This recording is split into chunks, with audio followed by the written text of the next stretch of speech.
And I just stopped and thought, this stinks, but this could be an impactful story for someone else going through this same exact path.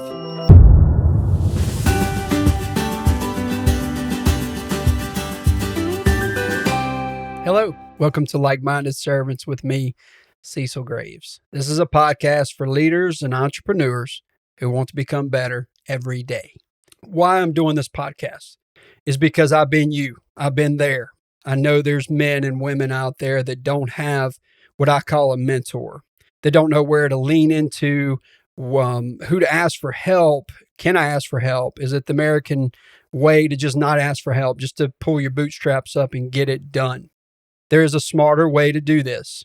And within my why of why I'm doing this is because I'm trying to give back what's been given to me. Mentors inside my business that I have now, mentors in my church, mentors within another podcast like John Maxwell, Tony Robbins, Bedros Keuilian, Ed Milet. All these guys are mentors. This is what I've done since I've left the car business, which has been over 5 years ago. Leaning into mentors is the biggest thing if you don't take away anything else from today. And that's my why. I want to be a mentor, a resource to the guy out there that's looking for answers, that doesn't know how to lean in and get help from others. You can simply put this on in the gym just like I do every day and listen to someone else that's already been down the path that you're on now. My experience, I came from the car business. Folks that know in this area, we have a car dealership. My family has a car dealership. I was there since I was 14 years old, started out washing cars all the way to 20 years later. I am now an insurance agent. I guess let's get into my experience as far as the car business, working with smaller teams, not really having resources, learning how to be better, not focused on that, just getting the job done, learning on the job, learning now that that's not the best way to learn, but it is how I learned. So we can't complain about our past. We have to focus on our future and figure out how to be better. And being better is learning from others. To now where I'm an insurance agent. I've been doing this since 2018. When I started with a small team, 2 or 3 people that didn't know anything about the insurance industry. I didn't know anything about the insurance industry. We started with no book of business, and I had to lean into resources that I didn't really know existed. And I did that by jumping into books, podcasts, guys that were leading teams and looking to become better themselves. And that have already had a track record of being better. That's who I wanted to learn from. So I started surrounding myself with like-minded people. Now I call them like-minded servants. Like-minded servants is a name we chose for the podcast because I believe in serving others every day. I think that's the key to anyone's success. Let's talk about these 4 components. They are emotionally, physically, spiritually, and mentally. These are all major components with your mindset daily inside of a business. I left work one evening, headed across the river, the Mississippi River, to deliver a life delivery receipt. I was coming up Highway 61 in the fast lane. I was going 65, 70 miles an hour. I looked to my right and I noticed the car in front of me. It was a Camry or a white Taurus. And I could tell when I looked to the right that it moved quickly to the right in my peripheral vision.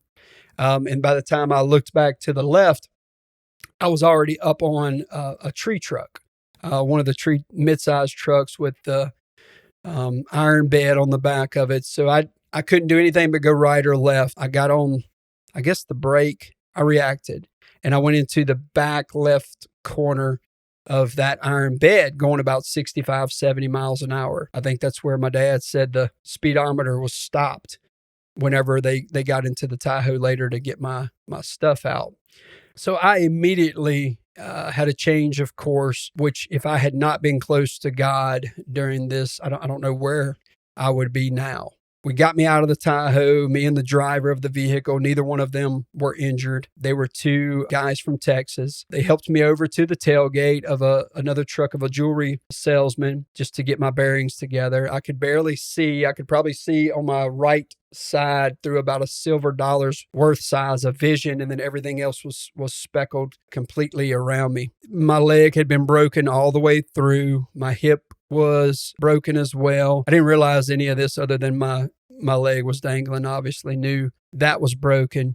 Stopped and thought, this stinks, but this could be an impactful story for someone else going through this same exact path. So they loaded me up, got me strapped up on the stretcher, loaded me up in the ambulance with a fella from Lafayette that was back there helping me. I wish I could remember his name, but he was super kind, super helpful. And as my mom got in the front of the ambulance and the driver got in and this fella from Lafayette got in the back of the ambulance with me, I just sat there and he was asking me questions and I had really zoned out. And I just thought, Lord, what do you want me to do? How can I make this story impact thousands of lives and help other people? How can I make the best of this now?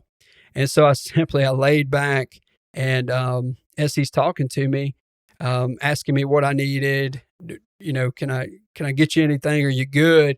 I said, yeah, if you don't mind, do you have your driver license with you? And he looked at me and he's over here and I'm right here laying back looking through the window. And he said, my driver license. I said, yeah, your driver license. And then who are you insured with? And again, all I could see was that little silver dollar size of vision is the best way I can put that. And he said, man, my insurance and my license have nothing to do with your wreck. I don't know what you're referring to. I said, well, it matters a lot to me because while we're headed to the hospital, I'm going to get you a quote on your auto and your home insurance. And he looked back to his left and he was getting, I don't know, meds or something for me to be a little more comfortable. He said, man, I hadn't even gave you the medicine yet. And you're crazy anyway. He's joking with me, but it lightened him up. We did get, his information. The only thing that survived in the car wreck just about was my cell phone. So I sent that information, back to my office so that they could quote his insurance, see if we could save him some money and keep my momentum going. And through that struggle of going to the hospital and having to have surgery the next morning, they setting my leg that night. And I remember my pastor, he came and he sat down beside me and I was just wore out. It had probably been 3 or 4 hours later. My leg had still not been set. And 4 or 5 of these women nurses came in the room and the doctor was coming in the room and they were asking everybody to leave. And I knew what time it was. They were going to have to set my leg. And I just told them, my pastor said, well, you want me to leave out of here? I said, no, you can honestly stay because I didn't have any more fight left in me. So they came in, snapped my leg in place, made that little snap noise, got me fixed up. And for the next 5 to 6 months, what I went through and having to lean into my team built all 4 of these components more than I could ever have done by myself. So the wreck in itself was a blessing. It allowed me to coach a team from a hospital bed to an outpatient rehab facility for 2 or 3 weeks, to my house, to getting therapy there. But while all this is going on, I'm learning, to get back to walking, get back to everyday life, bathing myself, climbing the steps inside my house. I remember getting back and sitting in the recliner, and my son, he had been waiting on me to come home for so long. He came to me where I was sleeping at night in the recliner, and he said, Dad, can you carry me back up the stairs tonight? I've been waiting on you to come tuck me in and stuff. And it just brought tears to my eyes once he went up the stairs because I couldn't. Everything was taken away from me in order for me to focus on what I needed to focus on. And that was the spiritual growth that I received from that wreck. Just really leaning into God, knowing He's in complete control. I had to come back, had to learn to walk. I was in a wheelchair to a walker to crutches, just to get back here in the office so that my team mentally could see me here and know that it's okay. They were wonderful during that time. They stepped up served our customers, the ones that we had. So we made the best of that. Mentally now, it made me tougher.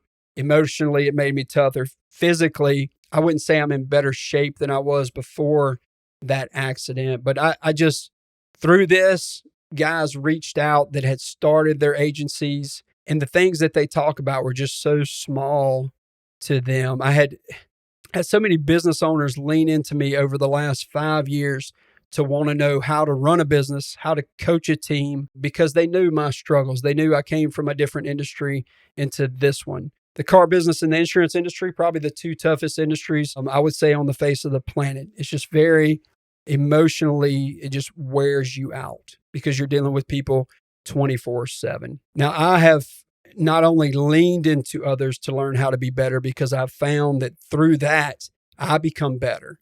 And if I become better, I'm able to serve others better. I coach a mastermind here in Zachary, and all of them are business owners inside of the mastermind. This is a little over a dozen men, and we all have the same questions. We all worry about the same things. We all have family struggles, business struggles, money struggles, spiritual struggles, the questions that we have. All these guys are dealing with the exact same things. So we need resources that we can go to answer those questions. Because if you're like me and like most men, we think we can just do it ourselves. We don't ask for help. And then that just turns into a big mess that we have to deal with. So what my day looks like is kind of what I want to help you with what your day should look like. And that's just plugging in some earbuds anytime you're at the gym, you're on the bike, you're running, jogging, whenever you can plug in a podcast or a book or something that'll make you better. That's when you need to do it. And that's when I've found works best for me. Because typically when I sit with these guys, they say, see, so I just don't have time to read. I don't know how you find time to do things. I've told them, pull up your phone and look at your time you're on social media. And that's probably some time you can pull back if you've got 3 or 4 hours there where you're just scrolling. Find time there that you can move and allocate 15, 30 minutes to a podcast like this, where it's just a guy that wants to pour his heart out for you, share his stories with you, and find a way to serve you better. And that's why my title is called Like-Minded Servants. Because I have found, listening to John Maxwell and all these guys, that they're just really good servants. They really ask good questions because the people are out there to serve. We've just got to create platforms so that we can be heard if we have those experiences and if we have a story that may impact someone else. So I hope that through my podcast, the subjects, the stories that we go through, the guests that come on board, I hope they serve you well and help you find more freedom in what you're already doing in your daily lives. I think that's probably a pretty good place for us to end on the first episode. If you feel like this has been beneficial for you or could be beneficial for your friends or someone, please share it with them on social media, any social media platforms, including YouTube, at Like-Minded Servants. So that's it for today. Let's all keep serving others so that we all get better together.